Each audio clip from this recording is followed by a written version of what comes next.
Snow had begun its steady, almost courteous descent upon Frost Hollow by 3:30. The lane, a narrow cut through the outskirts of Flaxborough, lay in an early hush, broken only by the whisper of branches releasing their white burden now and then. Chimneys breathed faint ribbons of smoke into the bruised winter sky. In that small, tight cluster of cottages, even a knock upon glass could sound like thunder. Mrs. Edith Fanshawe, long a widow and longer accustomed to silence, sat close to her coal fire with a blanket tucked round her knees. A pot of tea steamed quietly beside her. The ticking of her clock filled the corners of the room in patient rhythm. At intervals, she looked toward the frost-flecked window as though something might form there, some pattern she could name, or memory she could hold to. It was nearing midnight when she heard it. 3 soft knocks. Not on her door, but upon the pane behind her chair. She froze. The sound came again, slow, deliberate. Turning, she saw only the vague outline of a figure beyond the frost, tall, motionless, face blurred by condensation and snow. For one trembling moment she believed it was her late husband come to claim her. Her heart faltered in its duty, and her teacup rattled once upon its saucer. By morning she was found seated just as she had been, head bowed as if in gentle prayer, her heart quite still. The doctor would later remark that fear, like winter itself, could be terribly persuasive in the old. Inspector Purbright received the news while trimming a modest string of tinsel around his office window. The telephone, reluctant to disturb such peaceful domesticity, gave a single ring before he reached it. "Fanshawe, Frost Hollow," said the sergeant on duty, his voice lowered, as if the snow itself might overhear. "Found this morning. Peaceful enough, though. Odd circumstances." Purbright placed the receiver down, glanced at the little fur he had coaxed from the market, and sighed. "So much," he murmured, "for a quiet advent." He drove out himself, his Morris coughing in protest against the cold. The road to Frost Hollow wound through hedgerows heavy with ice, each bend revealing more stillness than the last. When at last the cottages came into view, 6 shapes hunched beneath their snowy eaves, he was struck by the strange cleanliness of it all. Death, he often thought, could appear remarkably tidy. Sergeant Malley met him by the gate. "Doctor says heart failure," he said, brushing snow from his cap. "But the window, look here." He pointed to the frosted pane. Faint traces of smudging, like fingertips dragged in moisture, marked the glass. "Someone was out there, at least long enough to leave these." Purbright peered closer.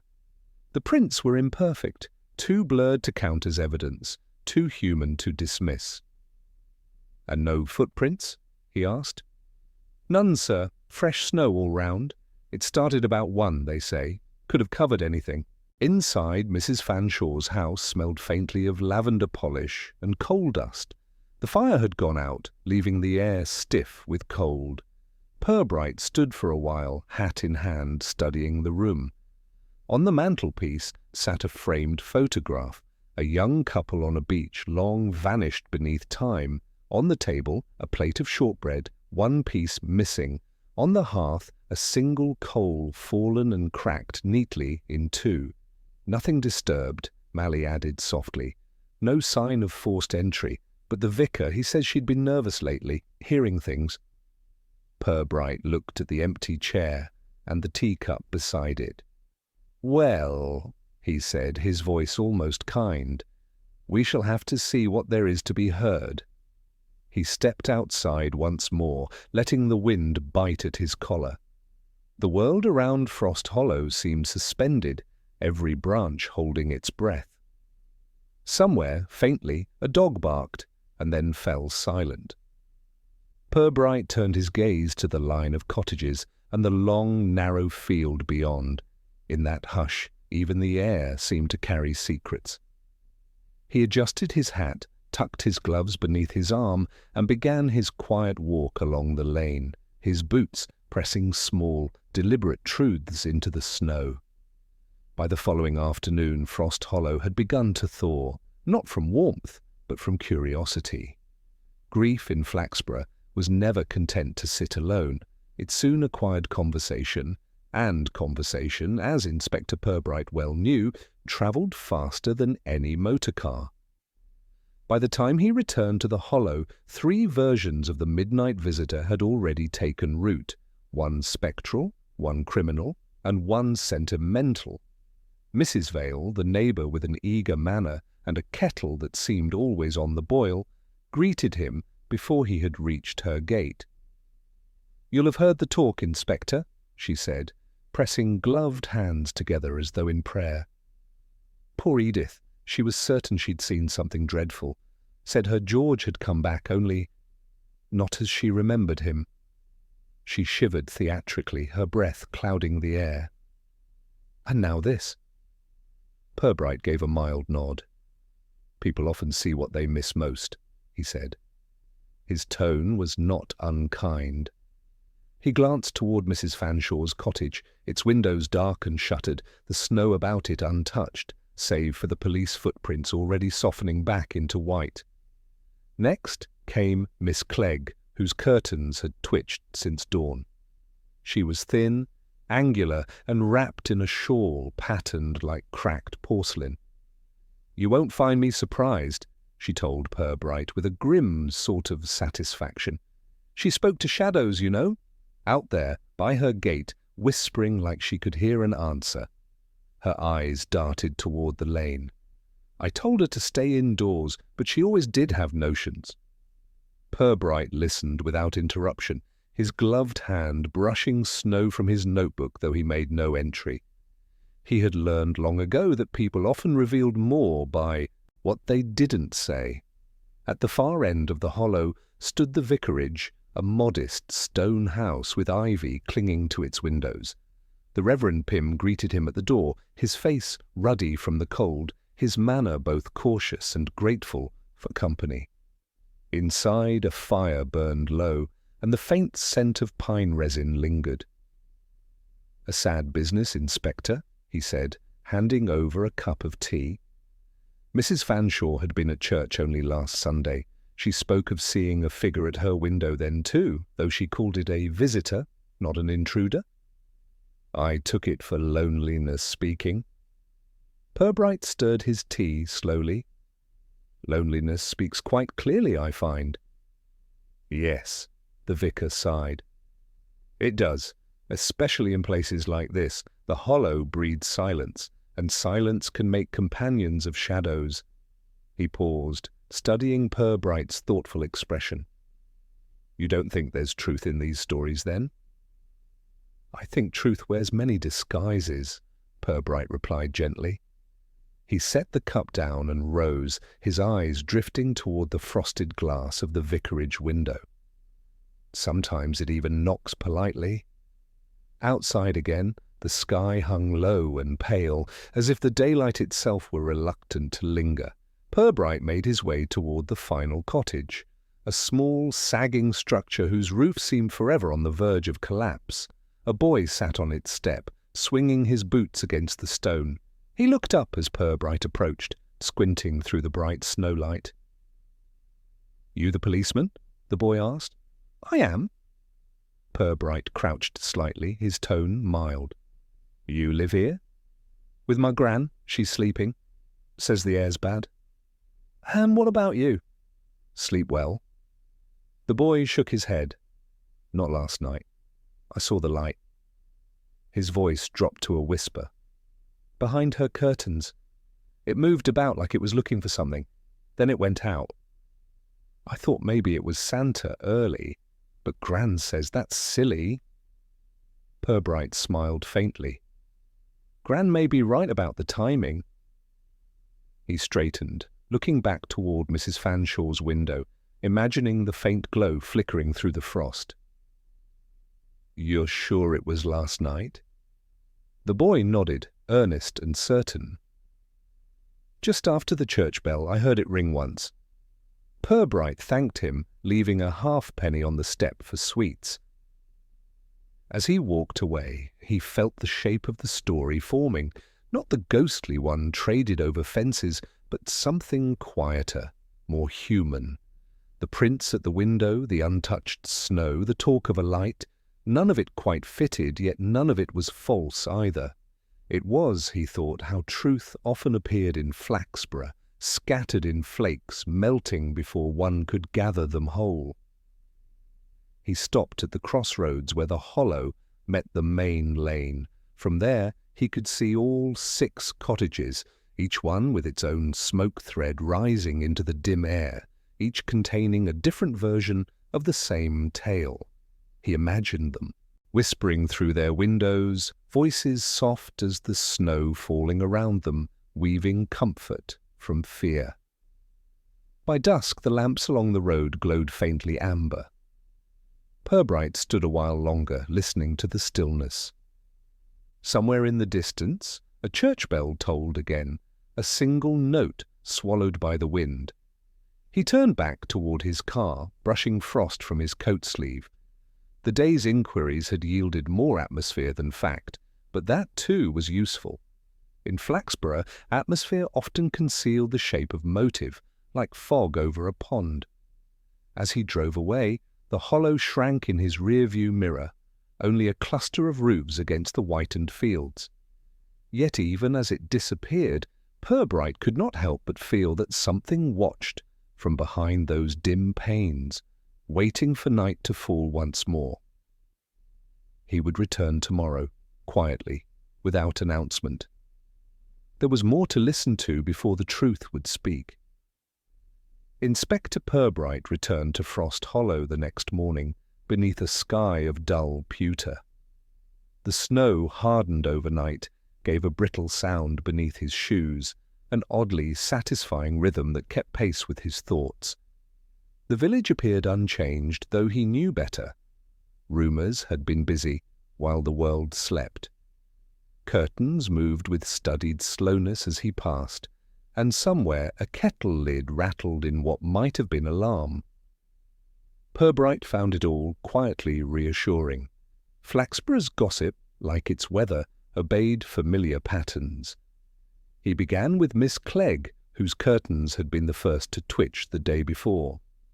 Her door opened on a sharp creak, and she appeared as though she had been standing behind it for hours, waiting to be consulted. "I knew you'd be back," she said, ushering him inside with an eagerness that was half fear. "People think I imagine things, but I don't. I hear more than most." Her parlour smelled of starch and camphor. Every cushion stood upright, each ornament aligned as if under inspection. Purbright seated himself carefully, noting that the chair springs gave a small, reproachful sigh. "Tell me again, Miss Clegg," he said, "about that night." She folded her hands. "It was late. I'd just finished my cocoa. There was a sound outside, soft but clear. Not quite a knock, more like—" She tapped her fingers against the armrest, uncertain. "A brushing, perhaps." I looked out and saw nothing, only the snow, but Mrs. Fanshaw's lamp was still lit. She never stayed up that late, not since the doctor told her to mind her heart. Purbright listened, gaze drifting toward the window. "You didn't go over?" "I thought of it," she admitted. "But one doesn't call uninvited, especially at that hour. Besides, she'd been odd lately, talking of visitors, saying she felt watched. I told the vicar, but he said to leave her be, and now look what's come of it."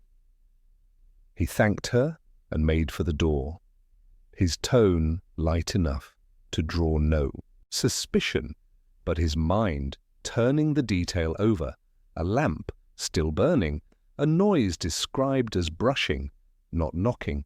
Outside, the cold caught at his breath as he crossed the narrow lane to the next house. Mr. Bartle, the postman, answered with the guilty look of a man accustomed to being scolded for lateness. "Inspector, is it? I suppose you'll be wanting to know if I've seen anyone suspicious." His voice held the tone of one eager to be helpful, yet fearful of having already been blamed. "Only if you have," Purbright replied pleasantly. Bartle stepped aside, revealing a small hallway crowded with coats and letters. "Truth is," he began, "I don't much see anyone after dark. But that night I was finishing my rounds late. Snow slowed me. Passed by here just before 11. I saw light in Mrs. Fanshaw's window. Thought nothing of it at the time. She was fond of reading, wasn't she?" Purbright's brow lifted slightly. "Fond, yes, though the doctor thought her eyes too weak for it lately." Bartle scratched his chin. "Well, maybe she'd nodded off with the lamp on. Happens?" Purbright let the silence linger. "You didn't notice any footprints? Any sound?" "Not a thing, just the snow falling. Quiet as you please." The inspector looked toward the man's boots by the hearth, the soles ridged and wide. "And you delivered a letter to her that evening?" Bartle hesitated. "A small one. Local hand, no stamp. Could have been a note. I put it through before the snow started proper." "That would have been?" "About 10:30. Purbright thanked him, left a card on the mantel, and stepped outside again. Snowflakes drifted lightly from the pale sky, each one settling on his coat sleeve like a brief thought before melting away. The hollow seemed smaller now, its cottages crowding inward as if to overhear him. His last visit of the morning was to Mrs. Vale, whose garden gate swung open before he touched it. She appeared at once, cheeks pink, apron spotless, and smile rehearsed. "Inspector, I was hoping you'd call. I've just made tea." Inside, warmth and chatter competed for space. The scent of baking filled the small kitchen. "Terrible thing, poor Edith," Mrs. Vale said, pouring generously. "But I told her she shouldn't sit up alone so late. I warned her about those noises." Purbright accepted the cup, careful to let her fill the silence. She obliged. "She said it was a George, imagine, after all these years. I told her spirits don't bother with windows, but she wouldn't listen. Said she felt him near. I think it was guilt myself. That woman lived too long with her regrets." "And you, Mrs. Vale?" Purbright asked mildly. "Did you hear the knocking yourself?" She hesitated just long enough for him to notice. "No, well, not exactly. I thought I heard something once. A tapping, maybe a branch. But you know how sound travels here." She stirred her tea briskly. "It could have been anything?"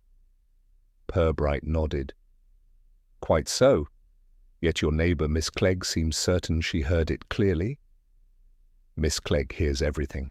I wouldn't rely on her to tell me the time of day." He smiled faintly, eyes on the teacup rather than her face. "And the footprints? You didn't notice any the next morning?" "Only yours and the constable's. Everything else was covered." He set the cup down gently. "And before the snow?" Her answer came too quickly. "Nothing. The ground was clean." Purbright thanked her, complimented the tea, and made his way back into the stillness.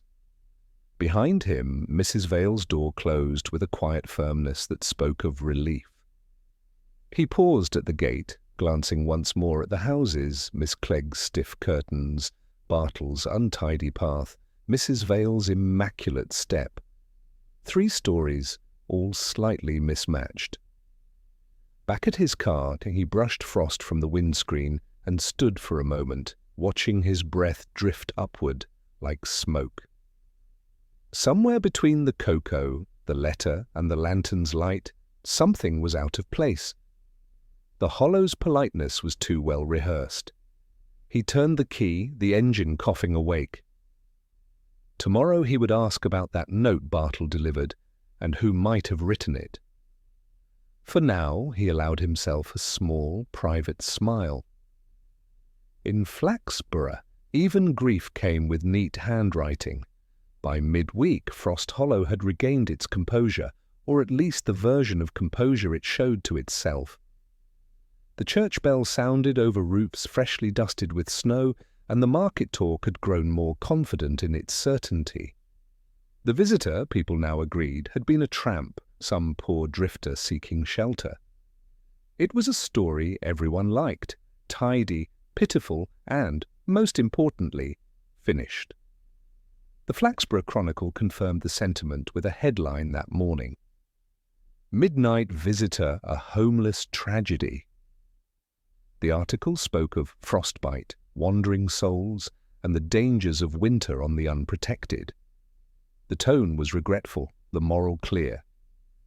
Purbright read it at his desk without expression, only a faint movement of his eyebrow betraying thought.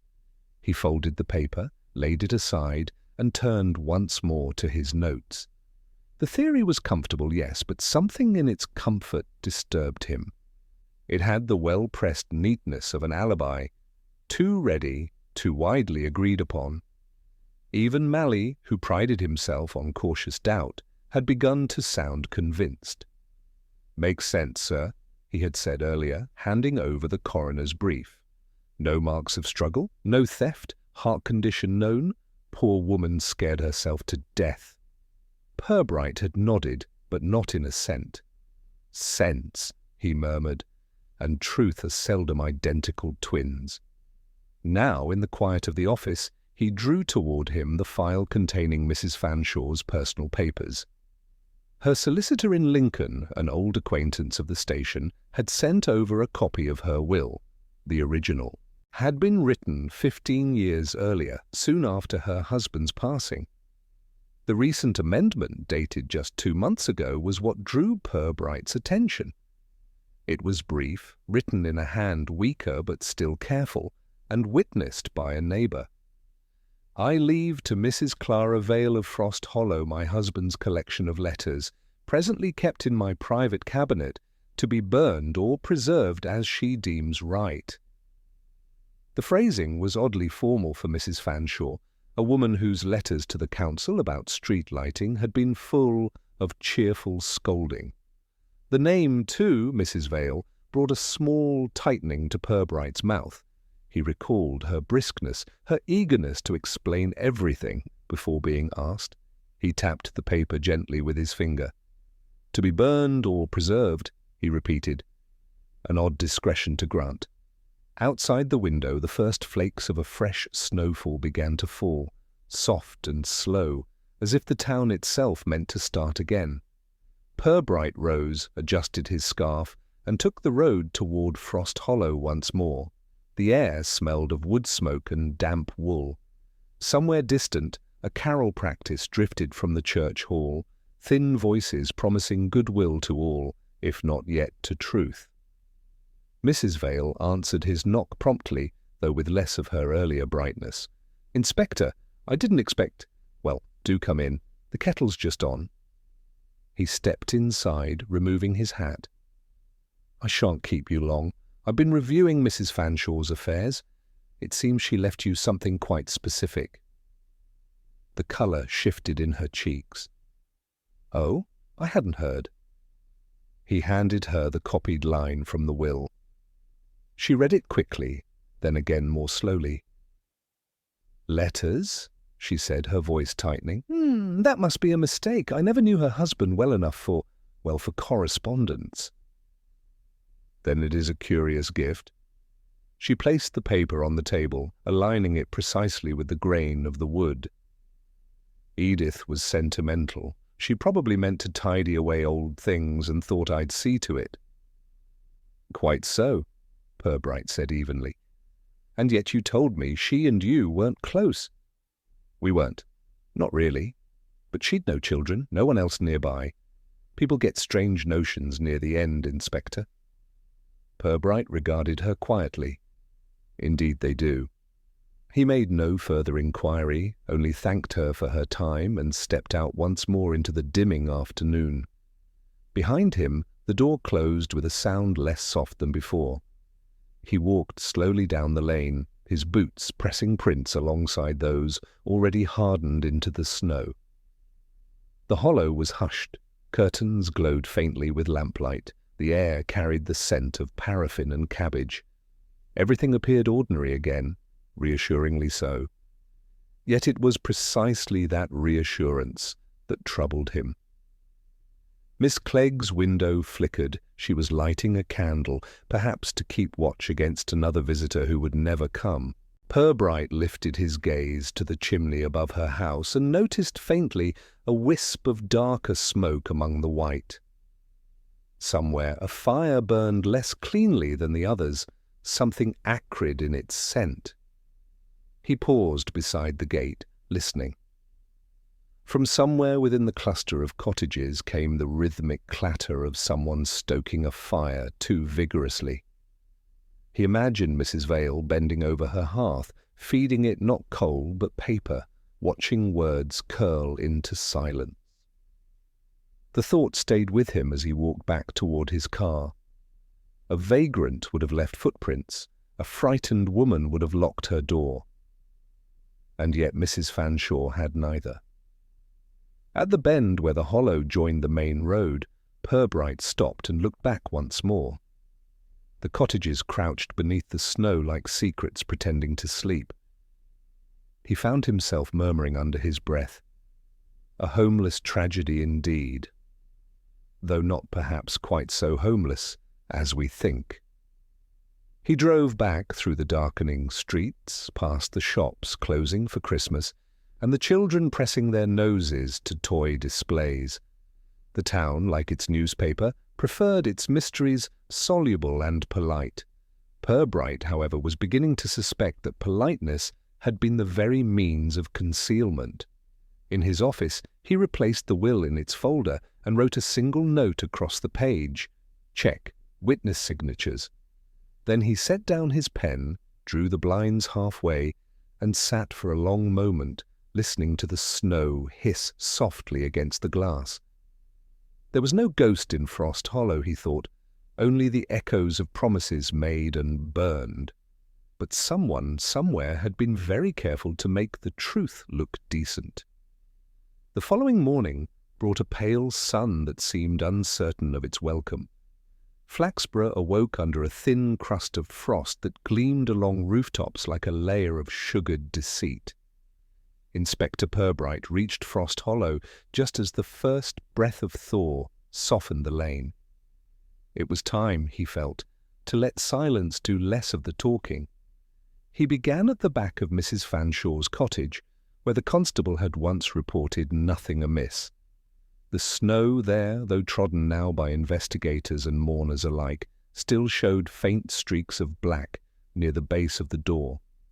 Purbright crouched, running a gloved finger across one mark. It came away dark, smudged, and gritty. Soot, fresh enough to stain. He straightened slowly, eyes lifting toward the roof, where the old chimney stack leaned against its twin on the adjoining house.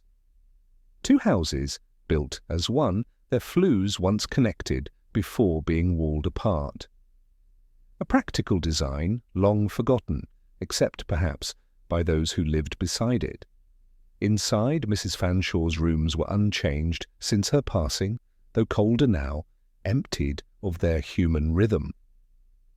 Purbright moved with care, noticing the faint residue of ash beneath the hearth grate, and the scent, barely there, of burnt paper, lingering like an afterthought. He traced the wall with his fingertips, pausing at the spot behind the small coal scuttle where faint marks of disturbance lay, concealed under a film of dust. He took out his penknife, pressed gently at the seam of the skirting board, and it gave slightly, recently moved perhaps. Behind it, a hollow gap led to the brick of the old flue. He reached in, his fingers brushing something brittle, dry, and curling. When he drew it out, the fragment bore the ghost of ink, half a word, charred and unreadable. Purbright studied it in the dim light, his mind turning not toward crime, but toward habit. Paper burned in haste, not in malice. Someone had come back here, not to steal, but to remove, and they had known exactly where to reach. He replaced the fragment, restored the board, and stepped outside again into the biting air. The soot mark by the back door had begun to fade in the sunlight. He moved along the narrow passage dividing the two cottages, stopping at the wall where Mrs. Vale's kitchen chimney joined the structure. There, beneath the frost, the faintest disturbance in the mortar, a patch more recently touched or cleaned. Mrs. Vale answered his knock after a pause that lasted just too long to be coincidence. Her smile was careful, her hands red from soap. "Inspector, you again?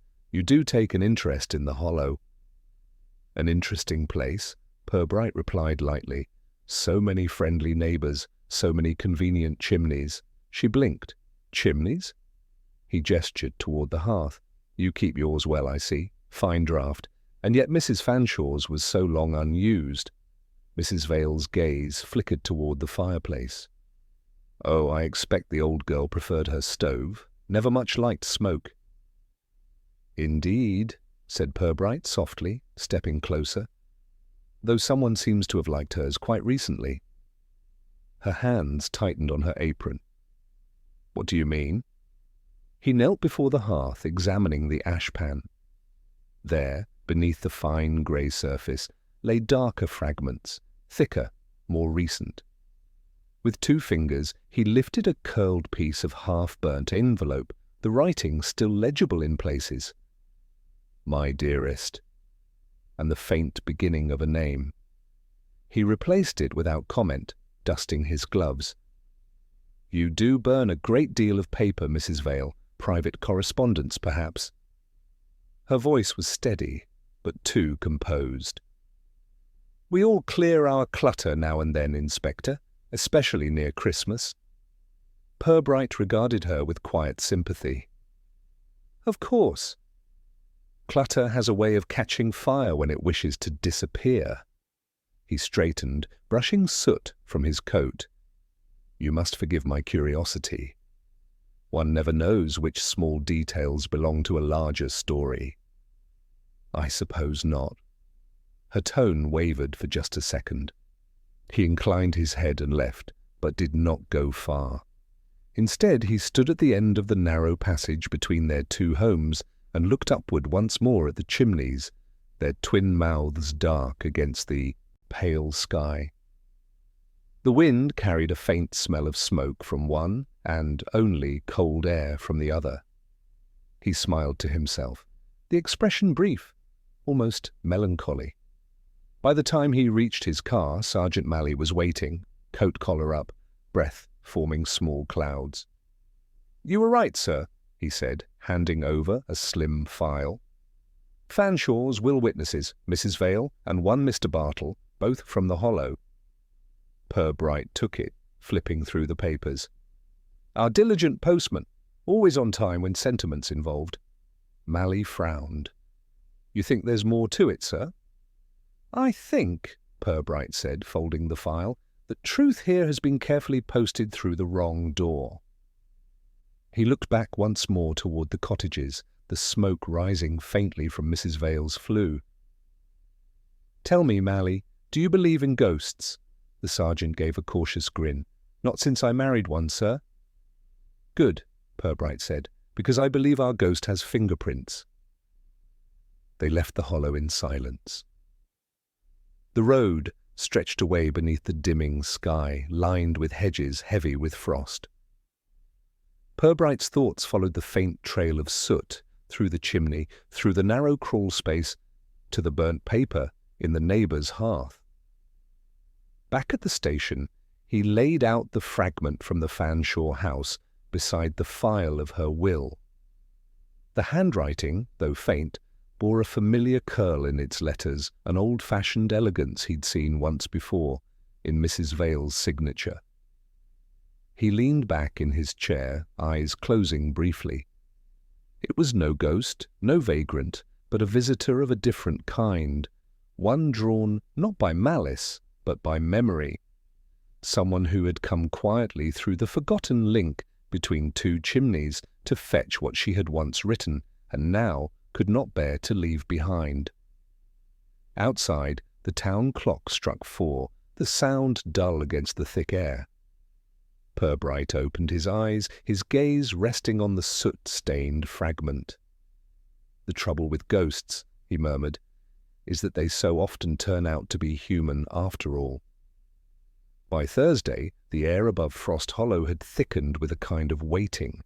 Snow still rimmed the verges, but beneath it the ground was darkening, softening. Secrets, Purbright thought, had begun to thaw. He returned to the hollow with neither warrant nor urgency, only the slow precision of a man certain that people, left to their own silence, would tell him more than any statement could. His first call was again to Miss Clegg. She opened the door as though expecting him, her face pale but resolute. Inside, the air carried the same smell of lavender and something sharper, disinfectant, or perhaps fear. "Inspector," she said, smoothing her skirt, "I wondered when you'd be back. I suppose you'll have heard about that article. Vagrants, indeed. This town would rather blame a stranger than look next door." Purbright inclined his head, the smallest smile stirring at the edge of his mouth. "And next door, Miss Clegg, what might we find if we looked?" Her eyes darted toward Mrs. Vale's cottage. "Oh, she's very respectable, of course. Always has been, but a little too concerned with other people's letters, if you ask me." She hesitated, leaning closer. "You didn't hear it from me, Inspector, but Mrs. Fanshawe once told me that Clara Vale used to visit her husband while he was still alive. Bringing soup, she said. Though one doesn't usually take soup to another woman's husband, does one?" Purbright made no note, but gave a soft murmur of thanks.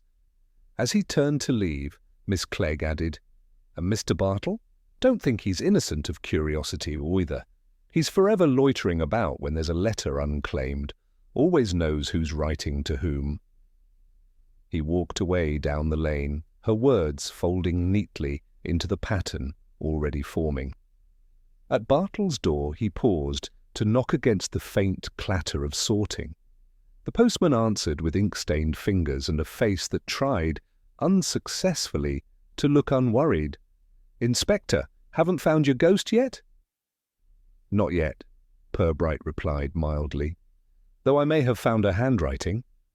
Bartle swallowed, attempting a laugh. "I deliver them, sir. Don't read them." "I should hope not, though you did witness Mrs. Fanshawe's will." "That's right, yes. She asked me to. Nothing improper." "Of course not," Purbright said, voice still easy. "But you must have noticed something unusual that evening." Bartle rubbed his hands together. "Well, she seemed calmer than usual. Said she'd been doing a kindness, setting old matters straight. She was particular about who signed. Said it had to be Clara. Thought the world of her, she did." Purbright looked past him, toward the small pile of undelivered post on the table. One envelope, still sealed, bore Mrs. Vale's name in a looping hand identical to the one on the fragment he had found in the chimney. "You'll be sure that reaches its owner?" Purbright said softly. Bartle nodded too quickly. "Straight away, sir." By midday, Purbright was at the late Mrs. Fanshawe's house again, now half cleared by the solicitor's assistants. The smell of old coal lingered beneath the scent of polish and dust. He walked through the rooms slowly, tracing his gloved hand along the edges of drawers and mantels as though reading Braille.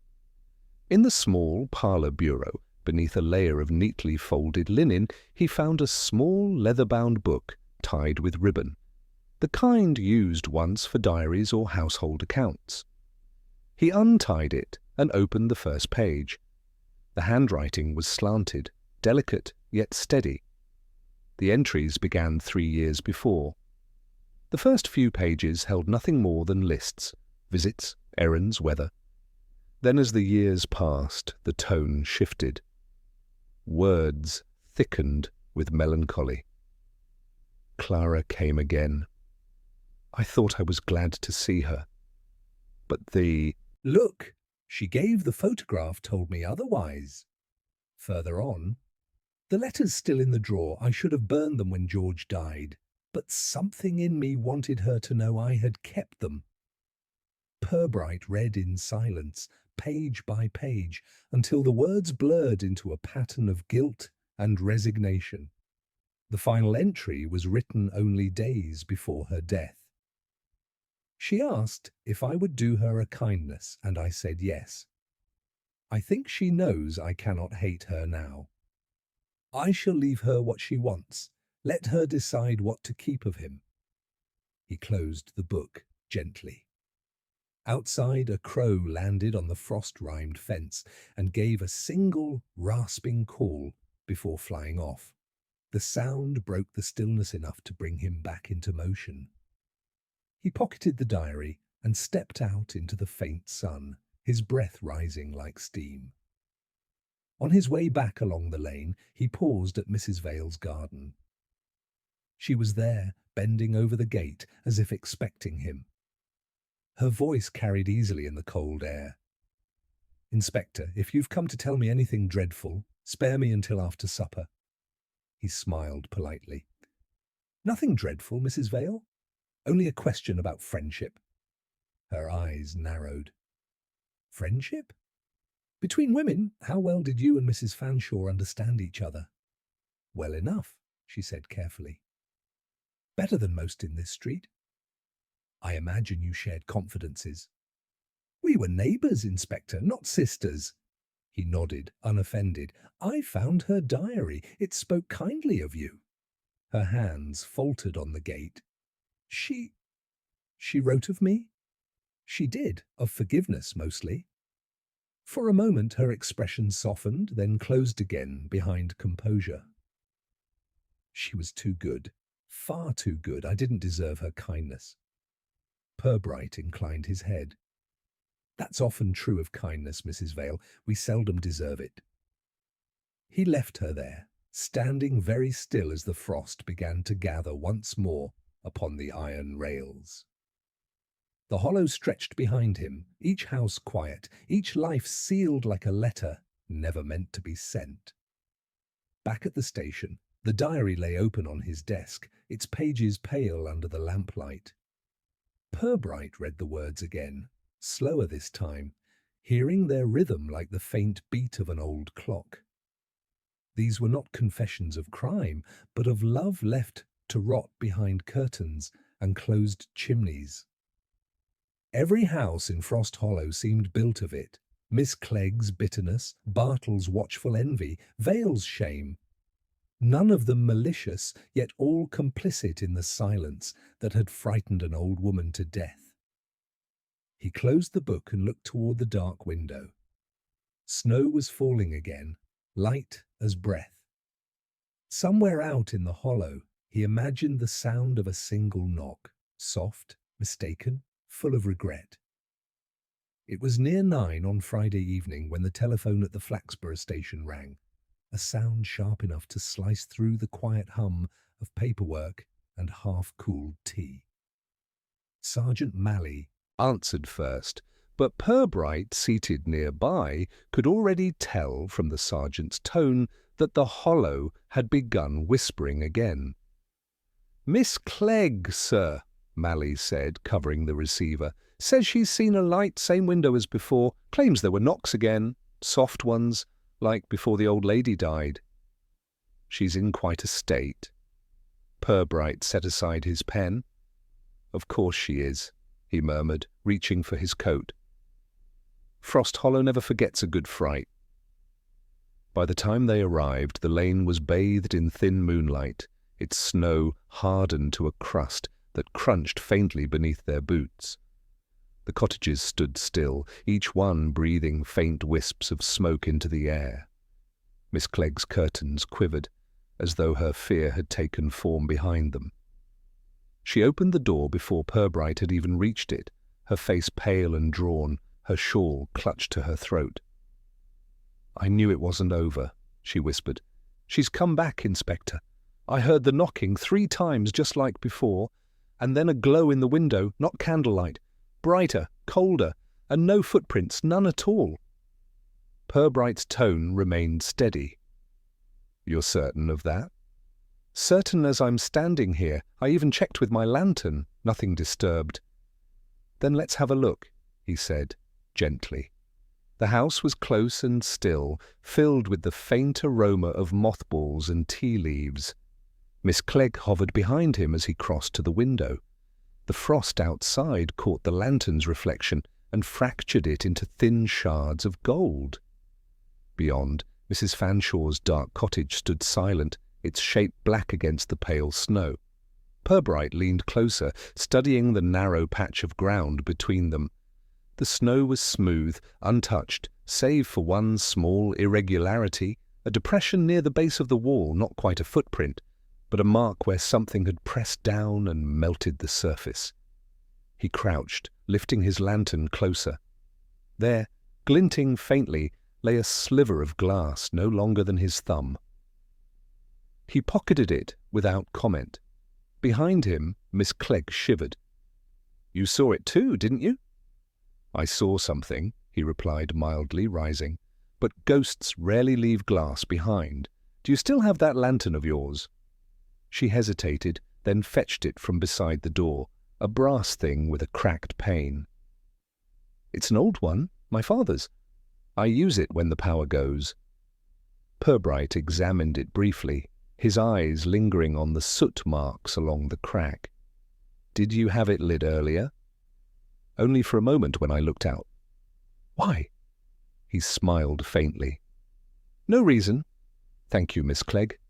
Try to sleep if you can." Outside, the air bit at his face. The hollow seemed to hold its breath as he walked the short distance to Mrs. Fanshaw's empty cottage. The constable on watch had already gone. The place had been left locked and dark. Purbright slipped the latch, stepped inside, and lit the small lamp on the mantel. Dust lay thick on the furniture, yet the air felt disturbed, as if the house had stirred in its own sleep. He moved through the room slowly, lantern in hand, its light sliding over faded wallpaper and the neat ghosts of removed pictures. The hearth was cold, the ashes long settled, but above the mantel, faint black streaks marked the wall where smoke had leaked from the flue. He reached up, pressing lightly against the brick. It gave just slightly, the looseness, subtle but certain. Purbright stepped back, letting the lantern's light fall upward. Shadows flickered and stretched across the ceiling, wavering like breath.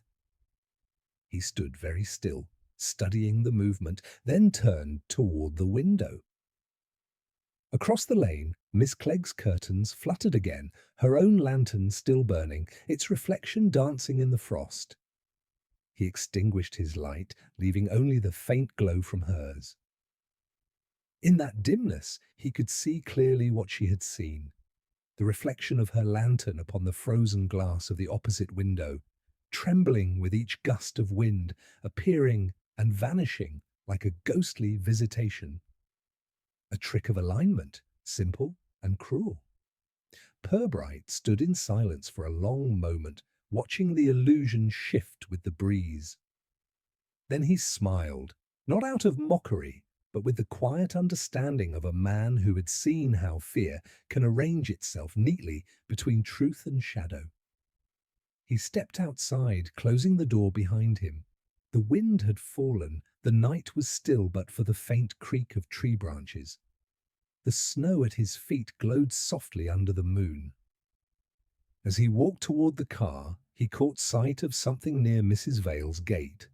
A faint glimmer, the stub of a candle half buried in frost. He bent, picking it up. The wick was burnt down to the base, its wax still scented faintly of lavender. He turned it in his hand, his breath misting the air. There were no footprints here either. Only the small indentation where someone had knelt, careful not to step where snow could tell tales. Mally, waiting by the car, looked up as he approached. "Anything to it, sir?" Purbright pocketed the candle. "Something to it, yes. Not what she thinks she saw." "Another of Miss Clegg's fancies?" "Perhaps. Or perhaps an echo of someone else's guilt." He paused, his gaze returning toward the dark cottages. Funny thing, Mally, people believe what they most need to, especially when they've done something they wish undone. Mally frowned, stamping his feet for warmth. So no ghost after all? Purbright smiled again, faint and private. Not yet. But the night's young, and guilt burns longer than candles. They climbed into the car, the engine coughing to life, headlights cutting through the mist that hovered low over the lane. Behind them, Frost Hollow returned to its uneasy quiet. The last thing Purbright saw in the rear mirror was Miss Clegg's window, curtains drawn tight, the light within extinguished at last. As they drove away, he fingered the bit of glass in his pocket, its edge cool and sharp. A lantern's pane, cracked to let out just enough light for Fear to find it, and perhaps for someone else to watch from the dark. By Saturday afternoon, the town had resumed its rhythm of half-belief and full denial. The Chronicle, sensing no more tragedy to milk, returned to reports of poultry sales and the council's dispute over street lighting. Frost Hollow, meanwhile, remained hushed, its snow crusted into dull silver under the weak winter sun. In the police station's canteen, a teapot steamed between Inspector Purbright and Sergeant Mally, whose appetite for both tea and speculation seemed inexhaustible. "You know, sir," Mally said, pouring himself a generous cup, "there's something in all this I can't get my head round.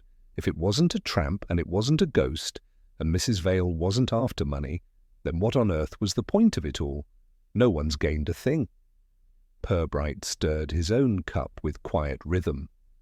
"Gain, Mally, isn't always measured in pounds. Sometimes it's measured in peace, or the pretence of it." He took a sip. "In Flaxborough, people commit small sins to keep the larger ones tidy. It's not wickedness exactly, more housekeeping of the soul." Mally frowned, unpersuaded but unwilling to argue. "Still, it takes a certain nerve to creep about by lantern light. That Miss Clegg must be fit to burst with nerves by now." "She's safe enough," Purbright replied. "Fear gives her purpose. Without it, she'd have nothing to talk to herself about." They sat in companionable silence for a moment. The clock on the far wall ticked like a careful metronome. Purbright's thoughts drifted, unhurried, to the image that had been nagging at him all morning, the photograph from Mrs. Fanshaw's mantel now resting in the evidence envelope on his desk. Two women stood side by side upon a seaside pier, their skirts caught in the wind, both smiling with the awkward pleasure of being photographed. One was Mrs. Fanshawe in her middle years, the other, Mrs. Vale, younger, eyes bright and uncertain. It was an ordinary picture at first glance, yet the longer he studied it, the more the balance of it troubled him. The sea behind them was blurred, the horizon tilted slightly, and though both women faced the camera, only one, the younger, seemed fully alive within it. The older woman's smile was the sort that came from habit, not warmth. A smile made for politeness, not memory. He rose, fetched the envelope from his office, and brought it back to the table. Mally looked up. "That the Fanshawe photo?" Purbright nodded, sliding it free and laying it flat beneath the canteen's weak light. "Look here, Mally, what do you see?" The sergeant leaned in, squinting. "Two ladies at the seaside. Windy day by the looks of it. Mrs. Fanshawe on the left, Mrs. Vale on the right. Both happy enough." "Happy enough?" Purbright repeated. "But look closer at Mrs. Vale. See the hat ribbon, the direction it's blown?" Mally peered again. "Aye, blowing toward the sea. Now look at Mrs. Fanshaw's scarf, blowing the opposite way." Mally blinked. "Well, that's odd. So, the picture, two separate shots spliced?" "Or two moments stitched together," Purbright murmured. "Perhaps a little adjustment to preserve the memory as one wished it to be." He turned the photograph over. Faint pencil marks traced the outline of an earlier cut. Evidence of trimming, perhaps to remove something unwanted. Or someone. He tapped the edge thoughtfully. The faceless visitor, he said at last, almost to himself, wasn't faceless at all. Only seen by someone who could not bear to name the face. Mally's brow furrowed. Meaning? Purbright poured more tea. Mrs. Fanshawe saw a figure at her window and believed it was her husband, though her husband had been dead 15 years. But what if, in her mind, the face she saw was one she already feared to recognize? Mrs. Vale's shape, her lantern, the colour of her coat, all easily mistaken through frost and fright. A familiar silhouette turned stranger by remorse. The sergeant's expression softened into reluctant comprehension. You think Vale went there that night? I know she did, Purbright replied quietly. I found a trace of soot by the back door, and the chimney told its tale, ashes that didn't belong to coal, letters that didn't belong to her. She went for the past, Mally, to burn it, but Mrs. Fanshawe woke before she could finish. Mally exhaled slowly, shaking his head. All that fuss over a few old letters. People can be daft. People can be lonely, Purbright corrected gently.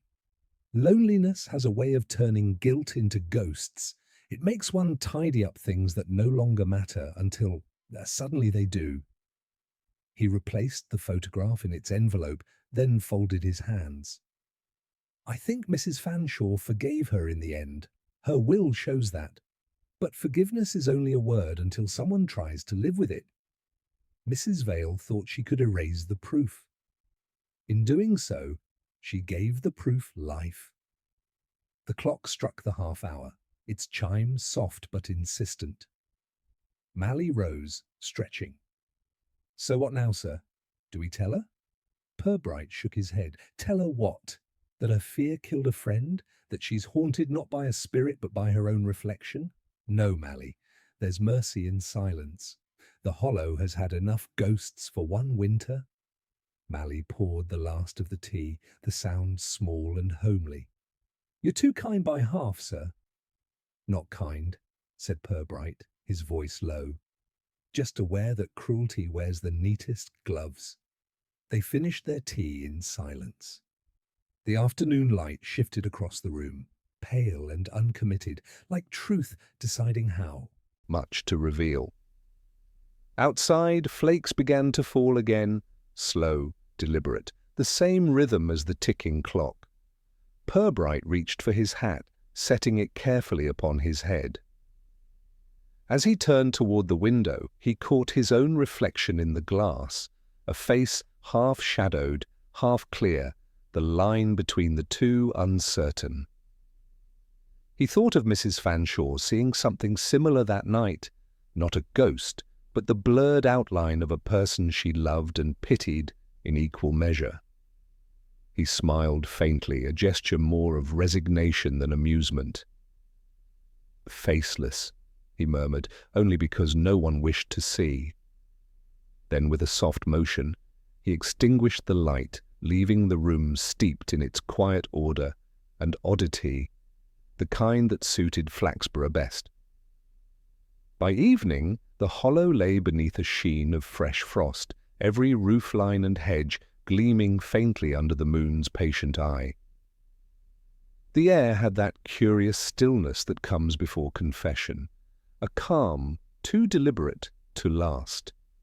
Inspector Purbright walked the lane with unhurried steps, a small paper bag swinging from one hand. Inside was tea, the sort of modest offering that announced itself as harmless. He paused at Mrs. Vale's gate, noticing how the windows glowed with a warmth out of keeping with the rest of the Hollow. She opened the door before he could knock. "Inspector, you're becoming quite the regular visitor." "Purely professional, I promise," he said pleasantly. "I thought I might impose upon your kindness for a cup. It's a cold night, and conversation travels well with tea." Mrs. Vale hesitated only long enough to rearrange her expression. "Well, you've come to the right house for that." She led him in, the room bright and neatly ordered, every surface dusted and set square. The kettle was already murmuring on the stove, as though expecting company. They sat across from each other, steam curling between them.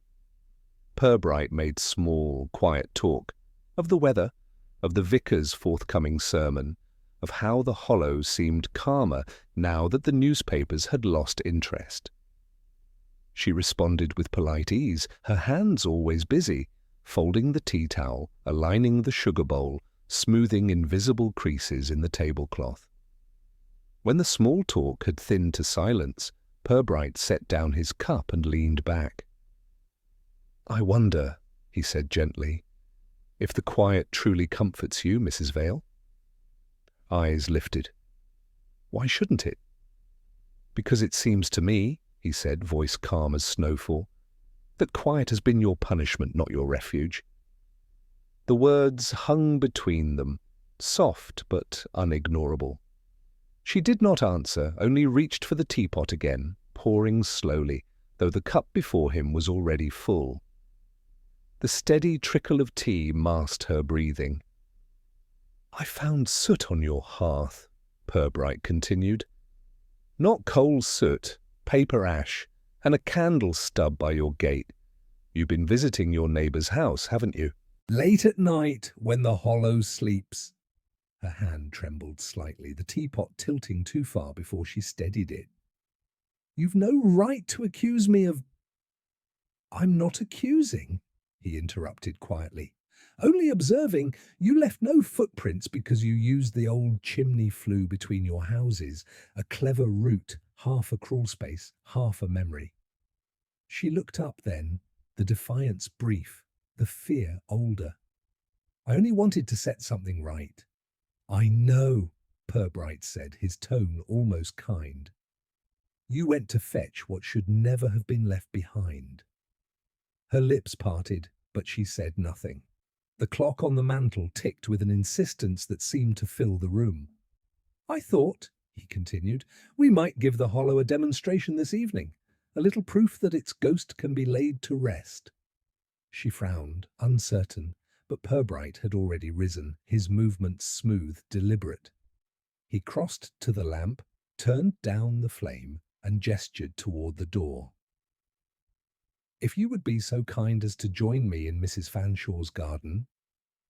Just a moment or two of fresh air, I assure you it will clear everything." The hesitation lasted only a second, before habit guided her compliance. She wrapped a shawl around her shoulders and followed him out. The air was cold, the kind that made every breath visible. Across the lane, the dark shape of Mrs. Fanshaw's house stood waiting, its windows blank. Purbright guided her to the gate. "We'll just wait here a moment," he said. "The constable and Miss Clegg are inside. They're nervous souls, but brave when asked." Mrs. Vale's head turned sharply. "Inside?" He nodded. "I thought it best to have witnesses. The visitor always appears when someone watches." She took a step back, her boots crunching softly in the frost. "This is unnecessary." "Perhaps, but truth often prefers a little theatre. Now, if you please." For a long, taut moment, nothing stirred. The Hollow was utterly still. Then faintly a glow began behind the upper window of Mrs. Fanshaw's cottage. It wavered, brightened, moved. Miss Clegg's frightened whisper carried from within, "There! The light again!" Purbright glanced sideways. Mrs. Vale's face was lit by the same faint glow, her eyes fixed, unblinking. Then she moved. Quick as a breath, she stepped forward, almost instinctively, as if drawn by her own guilt. "It's just the lamp," she murmured, half to herself. She never put it away properly. But Purbright's hand rested lightly on her arm. "It isn't the lamp, Mrs. Vale, it's your reflection, the same illusion that frightened your friend to death. But tonight, there's no one to frighten except you." Her breath caught. She looked toward the glass where her own silhouette shimmered in the frost. In her right hand, She still held the small lantern she had carried from the house, its flame guttering low. "It was never supposed to be cruel," she whispered. "I only wanted the letters. I couldn't let them stay. He wrote them before either of us knew what kind of man he'd become. She kept them all these years. She meant to give them back, I think. But when she changed her will, I panicked." Purbright listened, saying nothing. "I went through the flu," she continued, her voice steadier now, almost relieved by the act of speaking. "It was foolish, dangerous. I thought she was asleep. But the light woke her. I saw her face through the frost, her eyes." She stopped, pressing her hand to her mouth. She looked at me as if I was something she'd expected, and then she just stopped. The lantern's flame faltered, then went out, leaving them in the pale wash of moonlight. Purbright spoke softly. "You frightened her without meaning to. She thought her ghost had come, and afterward you thought to make the story fit, to let the hollow believe in phantoms rather than sorrow." Mrs. Vale lowered her head. "I told myself I was protecting her name, but it was mine I wanted to protect." He nodded once. "We all tidy our grief in different ways." From the cottage, Miss Clegg's tremulous voice called, "Inspector, is it over?" Purbright raised his voice gently. "Yes, Miss Clegg, the visitor's gone." As the constable led her away, Mrs. Vale paused at the gate. "Will you tell them?" she asked quietly. "Only what's necessary," he replied. "There's no crime in loneliness, Mrs. Vale, though it does like to dress as something else." She gave a small nod, then walked down the lane toward her own house, her figure shrinking into the mist. Purbright watched until the door closed behind her, the light returning to its place. He turned back toward the cottage, where the frost had begun to glimmer again on the glass, reflecting his face for a moment before fading to darkness. Morning came soft and colourless, a pale wash of light sliding over Frost Hollow, as if daylight itself hesitated to intrude. The night's events had left no visible trace. Snow had covered the footprints. The frost had smoothed the rest.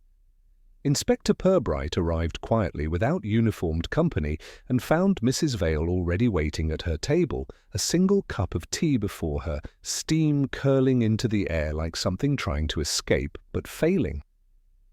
She rose when he entered but did not speak. Her face, drawn and oddly peaceful, seemed to have found its decision sometime between midnight and dawn. He removed his hat and sat opposite her. For a moment there was only the steady ticking of the clock on the mantel, filling the space where confession waited. "I didn't sleep," she said at last. "I thought not," Purbright replied, his voice measured, neither warm nor cold. "You've been carrying a great deal of memory, Mrs. Vale. It has a way of keeping one awake." She nodded slowly, fingers tracing the rim of her teacup. "You must think me foolish. A woman of my age crawling through chimneys for scraps of paper. I can't explain it except to say I couldn't bear the thought of her finding them and remembering everything. The foolishness, the lies." Purbright folded his hands. "You and Mrs. Fanshawe shared more than a neighbourly distance, didn't you? Two women bound by the same man, perhaps in different ways." Her eyes lifted sharply, then softened. "Yes, I loved him first, or thought I did. He was charming, careless. Edith was the one who made him respectable. I envied her for it, and she pitied me. When he died, she sent me a note, just a line. 'We are both free now.' I think that's when she forgave me, but I never forgave myself." "And the letters? His letters? The ones he sent me before he married her? I should have destroyed them long ago. But when Edith became ill, she asked to see me. She said she still had them, kept them in her husband's cabinet. I thought she meant to shame me, but she only smiled and said she understood. She told me she would leave them to me so I could decide what to do. And then, when she changed her will, I panicked. I imagined she'd changed her mind, that she'd shown someone. That's why I went, to take them before anyone else could. Her voice faltered, but Purbright said nothing. He had learned long ago that silence was more merciful than sympathy. She was sitting by the fire, Mrs. Vale continued quietly. I thought she was asleep. I reached through the flue, took the letters, and when I looked up, she was staring at me. Her face was so white. I tried to speak, but she just stopped moving. It was as if she'd seen a ghost, and I realized I'd become one. The clock ticked twice before Purbright spoke again. You told no one. What was there to tell? She was gone, and the story, the ghost, arrived on its own. I let it live because it seemed kinder than the truth. He regarded her steadily, then nodded once, the decision already settled. I don't think the law would find much appetite for punishment here. Trespass, perhaps, but no malice, no intent to harm. And Mrs. Fanshawe herself seemed to leave you the final word. Let's not steal it from her. She looked up, a flicker of disbelief in her expression. You mean you'll say nothing? I shall say, Purbright replied evenly, that the hollow has been visited by fear and has recovered from it. That will be enough. The rest is between you and the snow. Her eyes filled, though she managed a small, controlled smile. You're kinder than I deserve. He rose, placing his hat on the table beside her. Not kindness, simply proportion. Flaxborough has little use for scandal. It spoils its breakfast. She gave a soft, unsteady laugh. You sound like Edith. She always said people prefer a tidy sorrow to a messy truth. Purbright smiled faintly. A lesson the town has learned well. He left her then, stepping into the thin daylight. Frost Hollow lay muted, its houses crouched beneath a gentle fall of snow that softened every outline. Across the lane, Miss Clegg's curtains fluttered as she watched from her usual post. No doubt she'd already rewritten the knight's tale into something suitably dramatic. By noon, it would have become a story of bravery and deliverance, with the inspector in the role of polite exorcist. At the corner of the lane, he paused, looking back once more at Mrs. Vale's window. A faint shadow moved behind the glass. Her, perhaps, folding the last of the letters into the fire. Smoke rose from her chimney, thin and blue, curling upward until it vanished into the white. Later that week, the Flaxborough Chronicle printed a short column under the headline, Tragic Misunderstanding in Frost Hollow. It spoke of a lonely widow frightened by accident and a town, once again, at peace. There was no mention of soot or letters or the sound of knocking. The story had been folded back into politeness, the way the Hollow preferred it. Purbright read the article at his desk, then folded the paper carefully and placed it in the bin. Outside his window, snow was falling again, slow, deliberate, each flake landing without fuss. He watched it settle on the sill, melting into the warmth that seeped through the glass. For a moment, he thought of Mrs. Fanshawe and Mrs. Vale, of the small cruelties people commit in the name of decorum, and of how easily such cruelties pass for kindness when wrapped in quiet words. He reached for his cup, the steam rising faintly, and murmured to himself, politeness restored. Then he smiled, a private, knowing smile, and returned to his paperwork as the snow went on falling, endlessly gentle, endlessly final. Christmas morning came shyly to Flaxborough, slipping between the chimneys and mist as though afraid of waking anyone too early. The snow had thickened overnight, muffling every sound, softening every corner. The market square, usually brisk with chatter and boot steps, lay calm beneath its white blanket, save for the slow hum of a few shopkeepers clearing their thresholds and the rhythmic chime of the church bell marking the quarter hour. Inspector Purbright crossed the square, hands clasped behind his back, his breath rising in faint clouds that disappeared almost as soon as they formed. He passed Mrs. Jessop's bakery first. The door was half open, the air spilling out warm and yeasty, carrying the smell of currant loaves and brandy butter. "Morning, Inspector," she called from inside, her face pink and flour-dusted. "You'll not be chasing any villains today, I hope?" "Only my appetite, Mrs. Jessop," Purbright replied with a mild smile. "A losing battle, I fear?" She laughed, and he continued on, the echo of her cheer following him into the stillness beyond. The streets were dotted now with quiet gestures of the season. Ribbons on lamp-posts, a wreath upon the post-office door, parcels tucked under arms. Every so often someone nodded or smiled, not out of warmth particularly, but out of shared endurance. Christmas in Flaxborough was less a celebration than an understanding that one survived another year and did so politely. At the police station a small parcel waited upon his desk, a pie wrapped neatly in brown paper, tied with string. The card read simply, "With thanks, from Frost Hollow." Purbright regarded it for a long moment before untying the bow. Inside, beneath the folded paper, the crust gleamed golden, the sort of careful baking that spoke of apology as much as gratitude. He could imagine Mrs. Vale at her kitchen table, steadying her hands as she worked, finding comfort in the quiet rhythm of flour and pastry. Sergeant Malley appeared at the door, scarf crooked, eyes bright from the cold. "Merry Christmas, sir. Thought I'd come by before the wife realizes I've escaped." Purbright gestured toward the pie. "A seasonal peace offering from the Hollow." Malley grinned. "A happy ending, then?"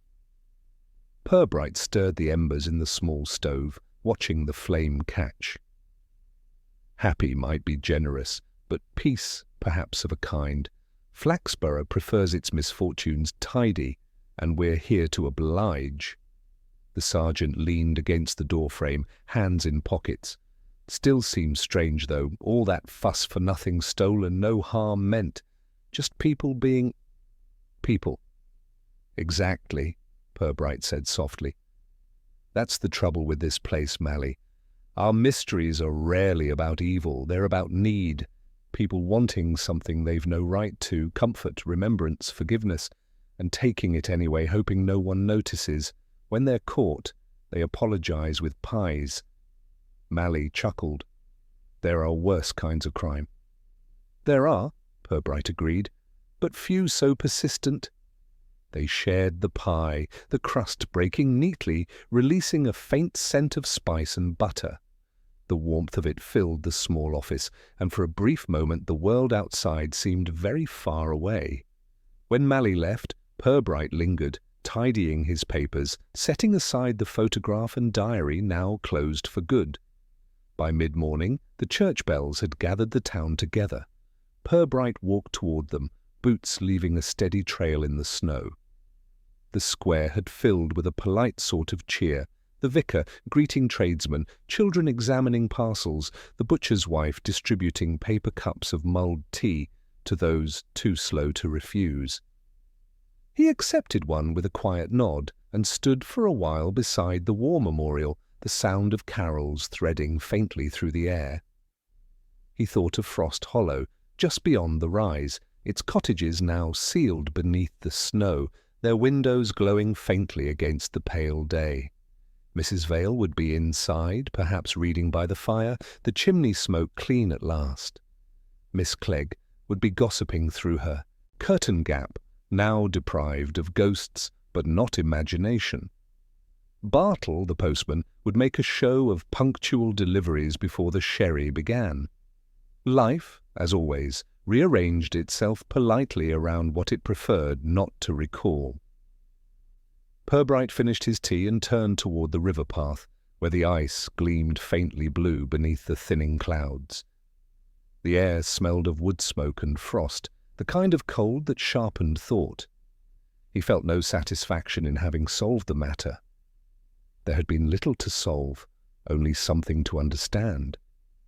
Yet there was a calmness in it, the kind that comes when human frailty is met without judgment. A small boy ran past, dragging a sled behind him, laughing breathlessly as his mother called from the corner to mind the ice. Purbright stepped aside, smiling faintly. The boy waved once, without knowing why, and was gone.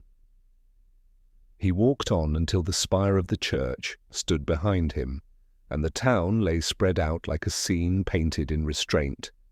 No grand gestures, no revelations, only the soft persistence of ordinary decency. Somewhere a clock struck noon. He thought then of Mrs. Fanshaw's quiet face, of the knock upon her window that had never meant harm, and of how fear, once invited in, could make the simplest gesture fatal. It was not cruelty that haunted Flaxborough. It was solitude, dressed as civility. At the crest of the lane he paused to look back one last time. The market square shimmered faintly through the mist, voices carrying in warm fragments. The sound of laughter mingled with the steady fall of snow. Everything appeared peaceful, as it always did when one chose not to look too closely. Purbright adjusted his scarf, the faintest smile touching his lips. "The town continues," he murmured, almost to himself. "It always does." And with that, he turned toward the open road, his figure small against the pale horizon, his footsteps vanishing into the quiet that followed.